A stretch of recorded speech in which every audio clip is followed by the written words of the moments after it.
thing. In the sunny, colorful town of Moo Meadow, the animals lived peaceful. Happy lives all except for one goat who never did anything quietly. His name was Gary, a fluffy little goat with tiny horns that curled like candy canes. And a very unusual talent. He could blow gigantic, magical bubbles. Now, these weren't ordinary bubbles. Gary's bubbles could float like balloons, bounce like trampolines, and even carry objects or animals inside. He spent hours practicing every morning, much to the delight and occasional alarm of his friends. One bright morning, Gary decided it was time to create the biggest bubble ever. He filled his bubble wand with rainbow bubble juice, stirred in a pinch of giggle dust, and whispered, "Let's make magic." With a mighty puff, poof, a humongous bubble appeared, glimmering in every color of the rainbow. It sparkled in the sunlight and shimmered like liquid candy. Gary climbed inside, bouncing slightly as the bubble lifted him into the air. At first, everything was perfect. He floated over fields of candy-colored flowers, dodged flapping butterflies with glittery wings, and waved at Penny the pig, Lenny the llama, and Toby the turtle below. They waved back, their eyes wide with amazement. But soon, things got chaotic.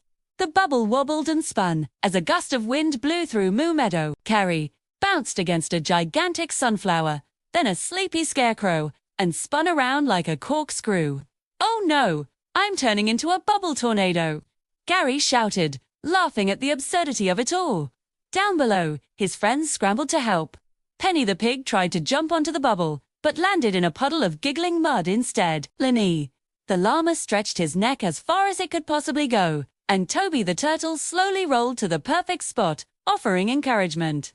The bubble floated higher and higher, carrying Gary all the way to Wobble Hill, a hill that wobbled like jelly with every single step. Gary bounced off a tree branch, spun around a patch of flowers, and finally landed with a dizzy twirl right into a haystack at the top. He peeked out, laughing so hard he almost fell back in. His friends rushed over, cheering and laughing. Penny clapped her hooves, Lenny flopped on the ground in exhaustion, and Toby smiled slowly but proudly. Sat.